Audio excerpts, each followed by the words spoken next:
and welcome to NPS Now, your source for news and information about Norfolk Public Schools. I'm your host, Karen Tanner, and with me today are two very special guests from Norview's NJROTC. We have Senior Naval Instructor and Lieutenant Commander Stuart Littlejohn, and we have Cadet Captain and Commanding Officer of the NJROTC, Miguel Moore, who is a senior this year at Norview High School.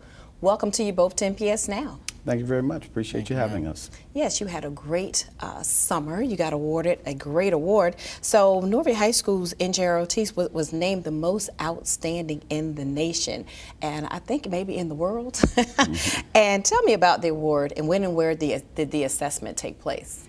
The award is an assessment of a unit's ability to deliver the Navy's required results, which are good students, productive citizens. We're required to have classroom instruction.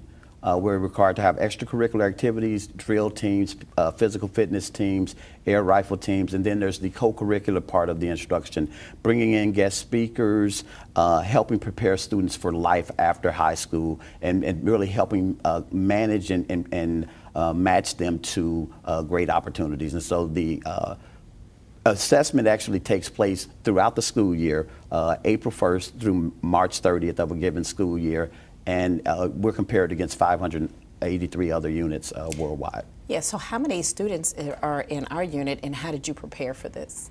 We have 400 students in the Norview NJROTC program, and to put that in reference, the average unit has 100 to 125 students, so we're about 3.5, 4 times as large as the average unit. And basically, preparing our students for the assessment is about planning for the school year.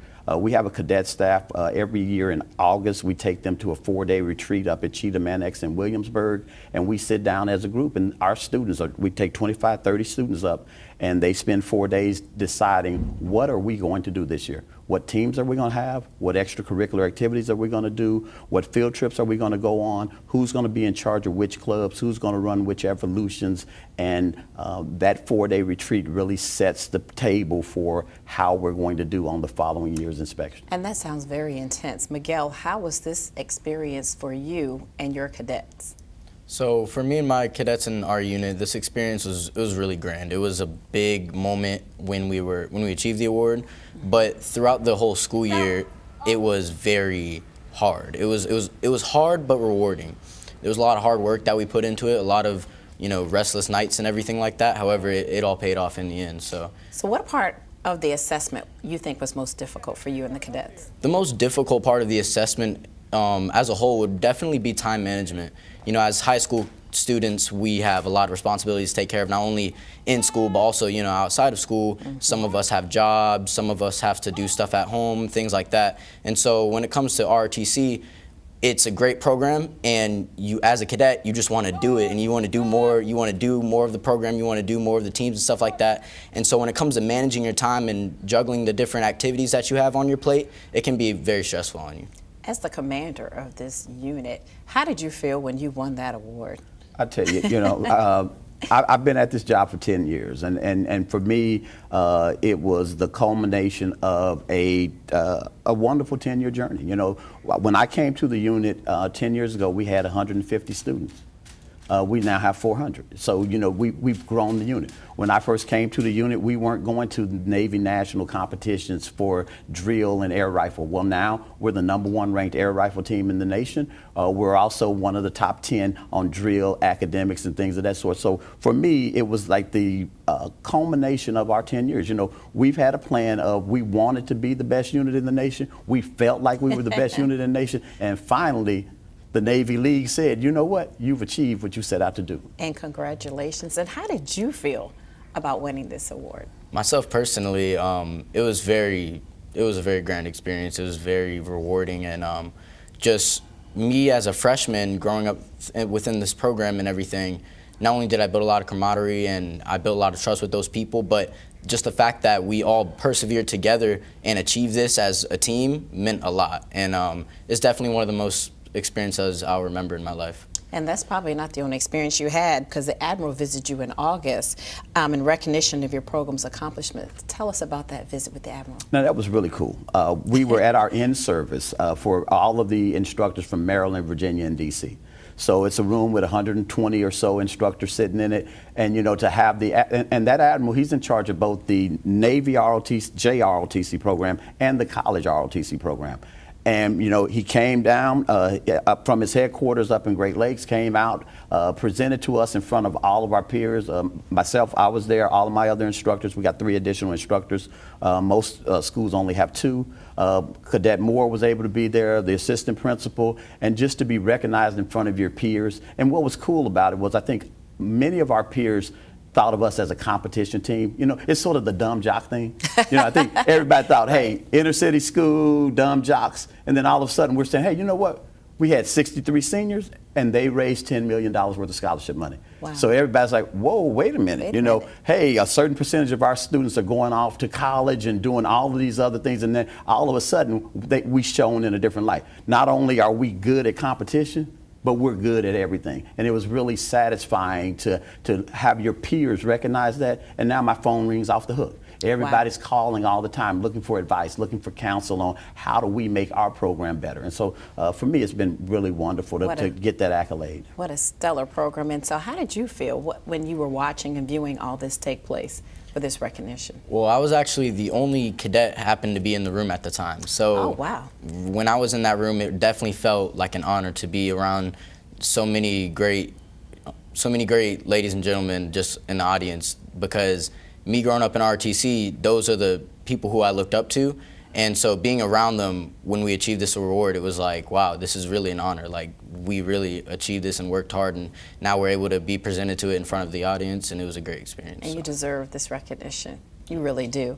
So have you began preparing for the assessments now for this year? Yes, and again, we started this past August in preparation for doing that. And, you know, and a couple of key initiatives that we've initiated that are different. Our air rifle team used to practice 2 or 3 days a week. This year we went to 5 days a week, and like I said, they're the #1 ranked team in the nation. 2 weeks from now, or next Saturday, we're going to Maryland to do the regional championship, and in February we're going to Alabama for the national championship. Oh, wow. In addition to that, one of the big initiatives that we did was Cadet Moore, as a matter of fact, it was his brainchild. There's this thing called the Cadet Leadership Course where the students decided that our middle level leaders, our class leaders, weren't getting enough hands-on training and consistency in the way they were trained and developed. So he developed a 4-day course that we ended up having to change because of snow days or rain, or I can't remember what the reason we were out of school, but basically he developed a 3-week course where the kids would come in every day after school for 4 hours, and they all got trained on this is how we want you to do things, and it's really improved the unit because my middle level managers are now trained, consistently doing things the exact same way. And again, that's the one thing we love about the program is the students tell us these are the changes we want to make. They implement it, and we see really wonderful results from those implementations. Wow, great leadership through you. So tell me, why did you choose Norview's NJROTC, and what has the program meant to you during your time in high school, and are you considering a career in the military? Yes, ma'am. So when I was in middle school, I went to Norview Middle School, and when I was in the 8th grade, my cousin, he happened to be in NJROTC 2 over at Salem High School in Virginia Beach, Virginia. So with my cousin being in and everything, I don't have a military background in my family, so I wasn't actually looking forward to it. I didn't really think, you know, it was really for me at the time. But, you know, I decided to give it a try. My cousin loved it. He suggested that I do it, so I went in my freshman year of high school at Norview, and I immediately was in ROTC. I went to the freshman orientation that they have, and so basically with the freshman orientation, you get familiar with how the unit is and the program and the different things that you do, and I was immediately hooked right in. As soon as I drank the Kool-Aid, I was in it, and it was something that I learned to love. Something that definitely kept me in it, though, was that during my freshman year, I had lost a very dear friend of mine. And so when I lost him, it could have went many different routes. But this team that I had bonded in really gripped me, and it grew me as a person, and it was something that I can really focus on. So from my freshman year all the way to my senior year, it's something that I've loved and I've had a passion for. All the teams on it, just the community that it's around, the instructors, the audience as a whole was just a very great experience for me. And I continued up, and I became the commanding officer my senior year, which was my goal since my freshman year. So this is definitely something that I'm very proud of, and I'm very thankful that I did. I do want to be in the military when I'm older. I plan to go as a commissioned officer. I want to be able to attend a local university and do the ROTC programs there. Wow, you're going to do great. Thank you. Great, and you should be proud Definitely of him, not only him, but all of the other cadets in your unit. So what does being named the most outstanding unit in the nation mean to Norview's program there, and now and for the future? I think the biggest thing it means is it's a validation of the fact that what we do works. And here's what I mean by what we do works. You know, if you're a senior, if you're in Norview's NJROTC program and you track for 4 years, you graduate, period. There's no ifs, there's no ands, there's no but. Everybody who gets in the program and commits, they walk out 4 years later. But the beauty of our graduates is when they walk out with a plan. You've either scored high enough on the ASVAB because we're going to train you and get you ready for that you can enlist if that's something that you want to do. If that's not your bag of tea, we're going to do SAT prep. We're going to do ACT prep. You're going to be ready and prepared to go to college. If you look at my college graduation rate, we don't just go to college. We graduate from college. But we don't just graduate from college, we graduate in 4 years. And we graduate almost debt-free because we go with a plan. We go with the plan of you've learned to be a leader.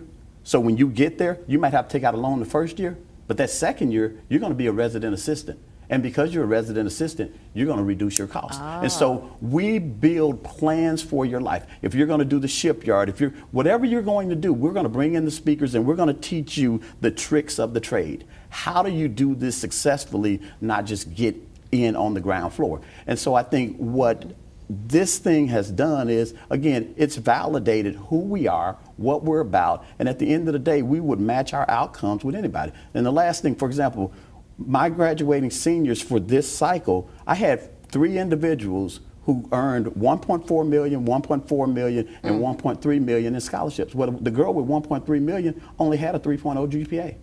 She was barely an honor graduate. But each one of them ended up going to school with no cost out of pocket, and not a single one of them were in the top 50 of the class. And yet, because we know what we're doing, we're able to create opportunities for our students that people with ridiculously better credentials aren't getting. And again, I think at the end of the day, what this has done is it's helped other people see the value of NJROTC beyond preparing you for the military, because that's not what we do. We prepare you for life. Yes. We give you leadership skills, and we launch you into the next phase of your career. College and career ready. So Miguel, how do you think this recognition has, what it's done for your cadets and this program? The recognition is definitely something that will last for years and years down the road. When we first earned it, it was kind of like it hit us because we've been working so hard, and it kind of just came around the corner because we knew that we worked hard and we knew that our hard work was going to pay off. But when we really achieved this award and we were able to understand all of what it took that we did, it built us, and it definitely built our confidence, and it really boosted the morale of the whole entire unit. The cadets in our unit, they're definitely going to go places in life. That's how we build our program and everything. And so with this achievement, I think that it's definitely going to motivate the cadets more, and it's going to even bring in more cadets, and it'll be a great foundation for us just being able to keep on being a successful unit.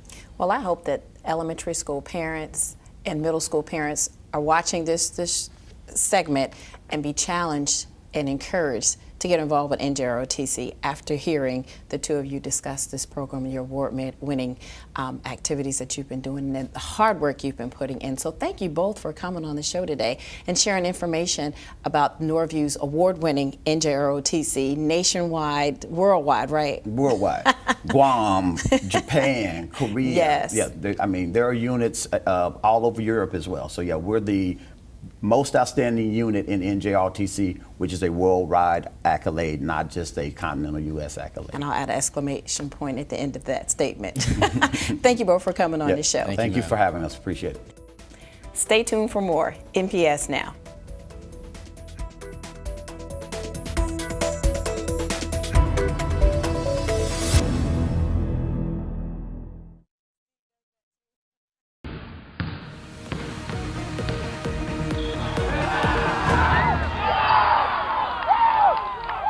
Welcome back to NPS Now. I'm Steve Sutmiller, Senior Coordinator of Athletics. Today in the studio we have two special guests. We have the head football coach Hank Sawyer from Lake Taylor High School, and he's brought one of his better players, Malik Newton. Welcome. Well, right. Welcome, Steve. Thanks for having us. Okay, Coach, let's just get right into it and let's talk about this season. Kind of the reaction of the season now that it's finished now. Well, now that the season's over, we look back on it. We felt like we could be pretty good back in August. A lot of other people didn't, but I mean that's fine. Realistically, you have coaches' goals and the coach reality, and then you have the team and the players. Well, in the beginning, I felt like we had really good linemen. I thought we had some of the best linemen in the state. Not a lot of them, but could do the job. So I felt like, man, this could be a special year. I had a sophomore quarterback and a sophomore running back and a running back that hadn't played football before, in high school. And I said, but with, our receiver, Javon Harvey, we could get the ball to him and we could get the ball to these backs. It could be very special.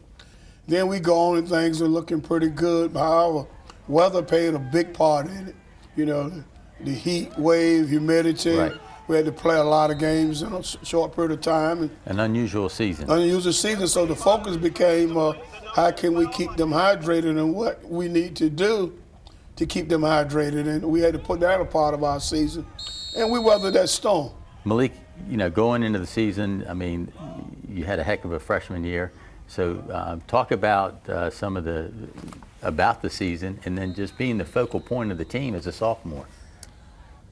I mean, what Coach Sawyer told me, he said that he gave me the nickname the period because when I get the ball, it's just over.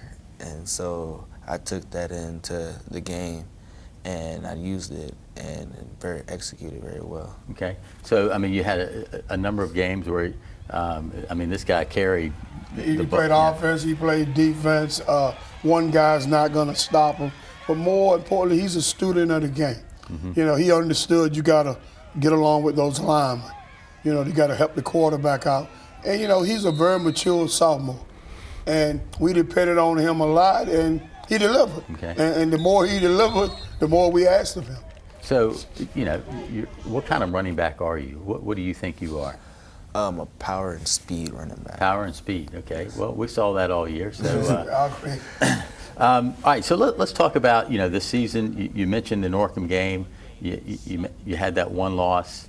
You rebounded. Now you're getting ready for the playoffs. So, the nice thing is you got to host a couple games with your record, with your PowerPoints. But then you had to go on the road to win a regional final. So talk a little bit about that. Well, I think the linemen were ready to play Lafayette because they knew for 4 years we've been trying to either play them to get to them in the playoffs or we wanted to schedule them, and none of those happened. And, we knew it was going to be a hostile, territory over there, and we knew they were going to Division III. So they, that desire to beat them or to win that game was even greater. And we were fortunate enough to come out and just execute real well, and we won that game. And we were regional champions, and it did a lot for our program. And that got our confidence up as well. Then we go on, here come Eastview. They come into Lake Taylor. And I was so excited for about 4 days that I found out we had nothing to do with the officials as far as what I mean, coming from our area. Would this group come in and understand what we do with the VEER? Because when I tell people, I don't know who's getting the ball, but reading it, they don't believe me. And then, there are a few problems in the game because of that. And all the calls didn't go our way in Eastview, but we were able to pull it out, with a Javon Harvey, with a Jeff Foster, with the offensive line, with the defense playing so great. And, of course, Malik Newton. What people don't understand about Malik probably has the second best hands on the team to Javon Harvey, and he could catch the ball as well. So if he lined up every down there wide receiver, he could create some problems for some people because he's got great hands, he's got speed, and he's got power. So Coach mentioned some adversity in that getting into that state semifinal game at home. So how did you feel about going into that game and then ultimately getting into the state finals? I mean, at first I was nervous when we played Eastern View because it was like I'd never been in that situation before that I actually played. And so then, like, after the first snap, just came to me like it was just a regular game. And after that, I just took off and Okay. play. So a lot of interesting moments in that game. I mean, you were down. You guys didn't blink. Well, the whole thing is just keep playing. That's been our goal all year, no matter who we play. And who had to come in when somebody went out. We lost Javon Harvey for some games. We lost Dominique McNeil for some games. But the whole thing was, we even lost our center after the Lafayette game. Replace, keep focused, and keep playing. That's the whole thing. If you think you're a really good football player, now's your time to show people. Okay. So let's talk a little bit about you get to the state finals. We travel up to Liberty. We have, talk about that send-off, talk about getting the team out of town. The send-off, it's kind of headed up by my wife. And every year that we've gone to the state, 4 years and 7, she makes the send-off even greater. The administration was involved, the teachers, I'll never forget the band. I thought they performed as well as I've seen them at the send-off. Mr. Singleton, one of the teachers out there, dancing, and the other students dancing. I've seen students hollering and cheering that have never really said 5 words to me around the school. And it sent chills down your spine. But here we go. Now we're playing for everybody now. The team, the school, our families. And it was just awesome. And, we came up short. But, our goal is to keep going, get back there. Get back there, use some of the experience that we gained this year and get back to that point, because I still say to play in a state championship game is something that we'll always remember. Oh, yeah. Yeah. So, Malik, you talk about that state championship game. I know we have a picture of you in the paper with your head down, but, you guys battled back over and over in that game. And when you got the ball back with 2 minutes, I really felt like it was going to be Eastern View again. We're going to score and get it done. But you didn't get it done, but talk about that. The state championship game, it was one to remember, because it was like going back and forth, and then boom, we lost. I was it was to the point that I couldn't wait to get back to the weight room tomorrow just to do it all over again. Okay, well, again, we're going to look forward to that for next year and the next 2 years with you, because you got him for 2 more years. You got your quarterback for 2 more years. And by the time those guys are seniors, we probably won't be able to stand each other, because we'll be able to think like each other, Okay. and that can be dangerous sometimes. All right, Coach, let's, you had a lot of, Malik was a special player, but in order to have a good team, you have to have a lot of special players. So talk a little bit about some of the seniors. Well, on our offensive line, we have Denzel Ewell, Jay-Sean Brown-Houston, Tavion Copeland, Raphael Bird. We also have Javon Harvey, and we also had Dominique McNeil, who was a senior running back, reserve running back. And those kids, they have some opportunity. Javon Harvey, he's entertaining some Division I offers, Old Dominion being one in particular. And Corey Holloway, he's a senior. He has about 10 Division II offers. Tavion Copeland, Jay-Sean Brown-Houston, Denzel Ewell, and Raphael Bird, he wants to go to the apprentice program, and he has some things going there. So all of those seniors we have, they're in pretty good shape to play at the next level. But more importantly, we didn't win a state championship for them, but we couldn't have gotten that far without them. Right. They were really, really good football players, and we salute them and all. Okay. So, Malik, obviously you were a freshman last year. Coming into Lake Taylor, the program just didn't come up to be the successful programs as you arrived. It's been successful for a long time. So how does that feel as a player to continue to carry that success forward? I'm excited. I feel happy about it. Just to know that my name's up there with Pork Chop and all them, it's just a blessing. Okay.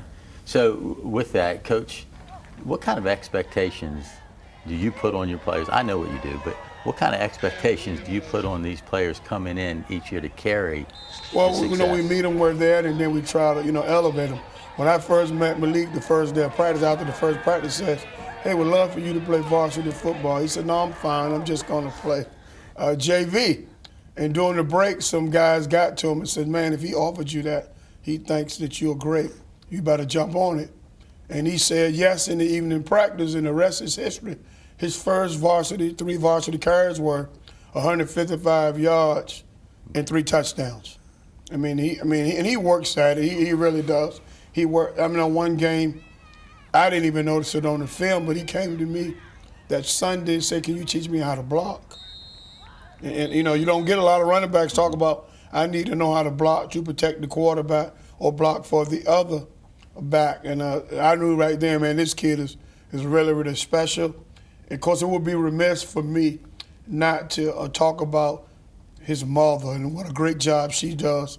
And both his grandfathers, they're at every game. Mm-hmm. They're hollering, they're cheering them on. But not just for Malik, but for other players. Javon Harvey, he was one of our captains, and he helped us get our swag back.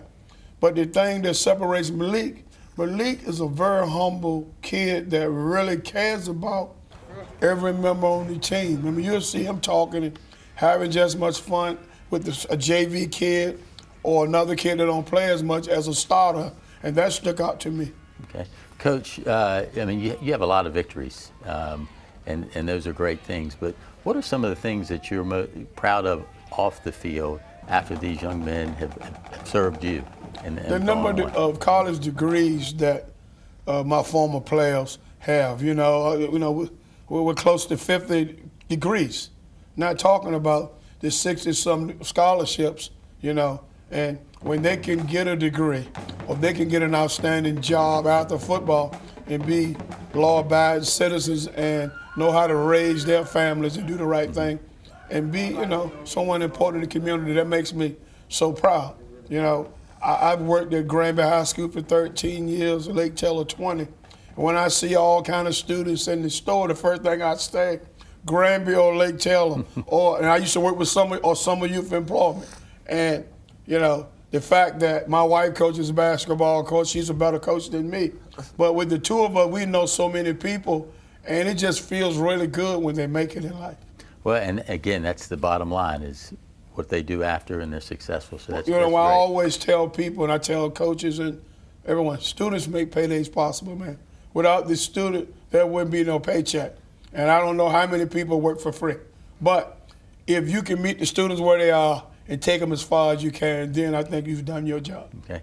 All right, so Malik, let's talk a little bit about what you do right now. Football's over. So now what are you doing? I'm doing basketball. Okay. So you're really a throwback to a 3-sport athlete. So what's your other sport? Baseball. All right. So, that's kind of unique in itself, having that 3-sport athlete. And so continue success with that. Keep working at each sport, because you do them all well. So, Coach, again, we want to thank you for being here, and continue success. Well, thank you. And the last thing I do want to say when we talk about academics, I think Lake Taylor has some very unique teachers. Some of those teachers just work so hard for football guys to be successful, And I really want to send them a shout out, because it started back last year. And this season wouldn't be possible if those kids weren't eligible.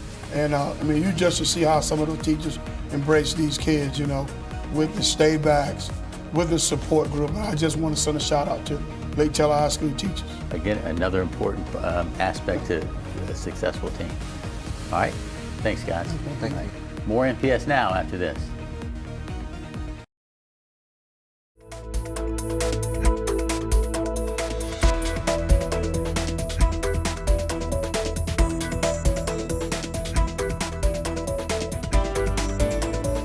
Welcome back to NPS Now. With us today is Peter Layton with Sail Nauticus. Welcome to NPS Now again. Yep, second time already. Yeah, glad to have you back on the show. You have a great program, so we're going to talk about that on today. What is Sail Nauticus for those who don't know about this special program?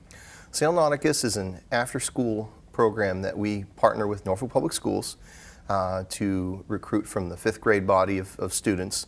They're able to come after school, do some sailing with us behind the Nauticus facility. Mm-hmm. And they also do some wintertime activities, including learning how to swim, doing some boat building, and they learn some really good life skills. It's a positive youth development program overall. Mm-hmm. You mentioned 5th graders. How many spots are available?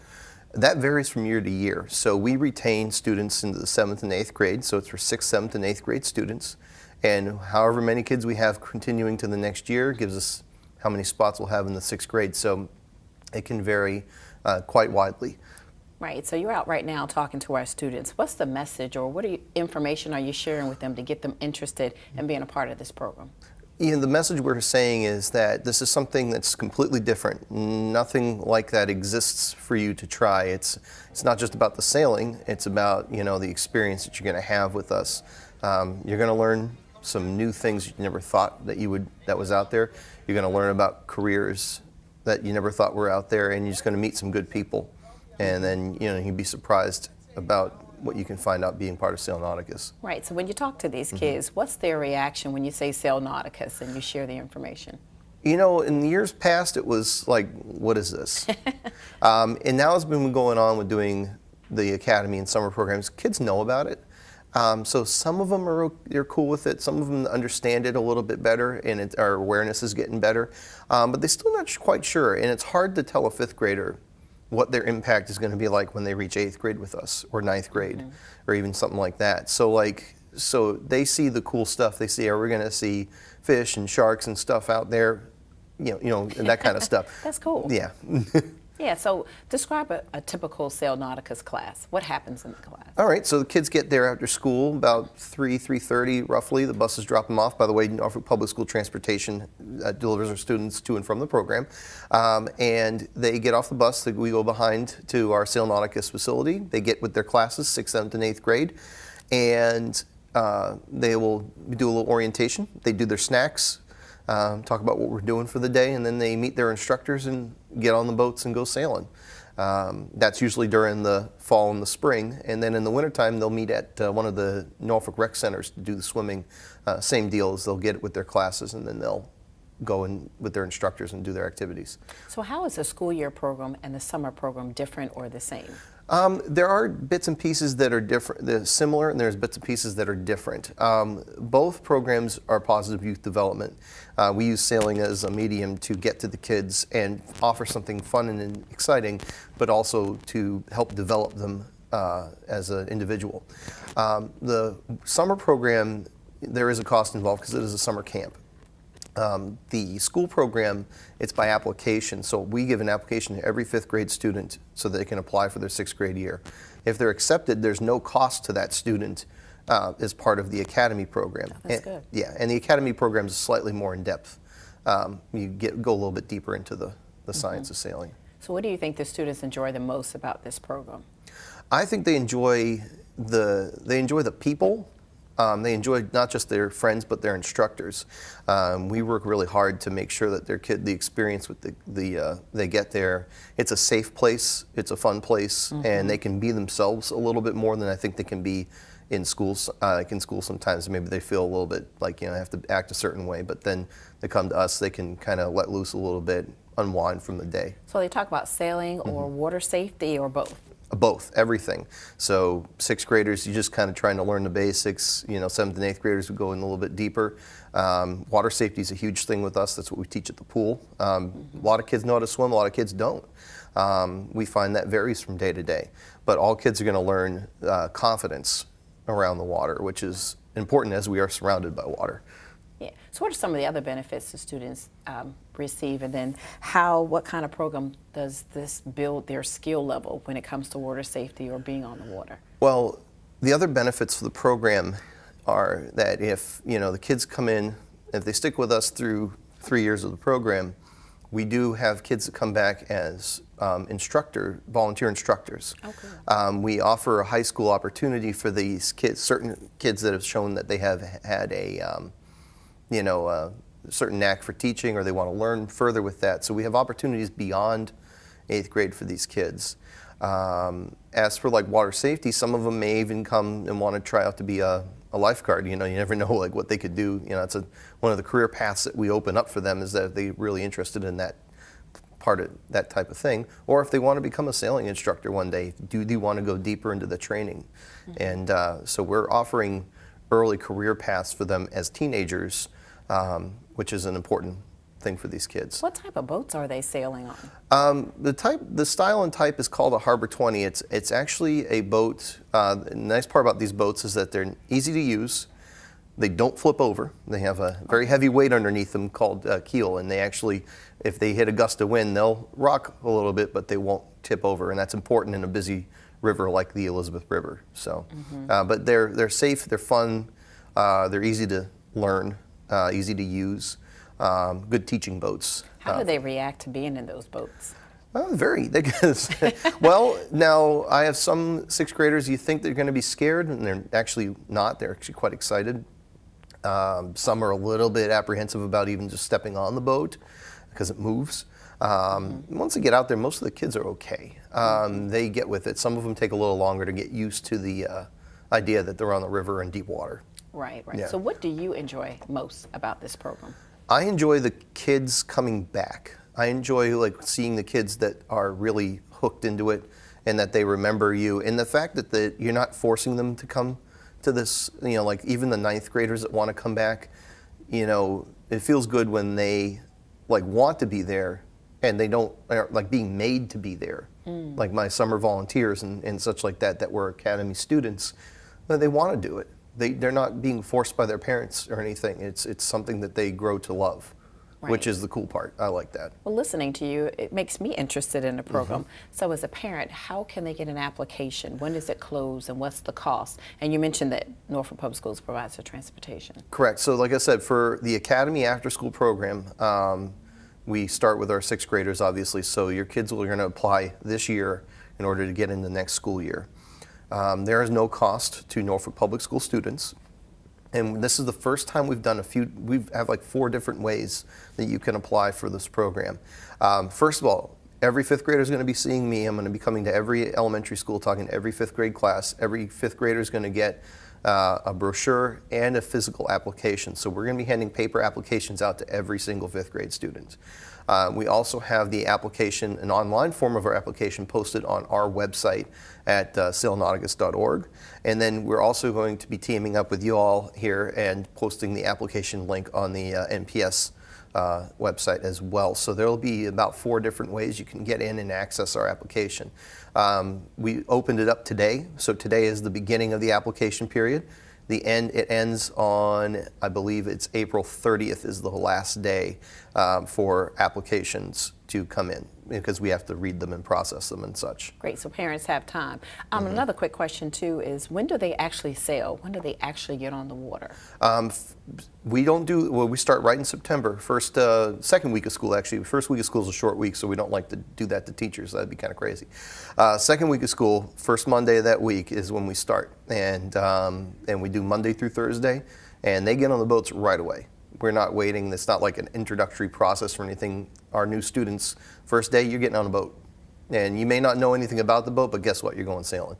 That's the best way to do it. So is there any important equipment or things that they need to be a part of the program? Nope. They can come as they are. There's certain types of shoes that they have, like sometimes dress shoes and stuff like that. Some certain things aren't the best thing to wear on a boat. But as long as they're dressed for the weather, you can do anything. You don't need anything. You just bring yourself. Wow, this sounds exciting.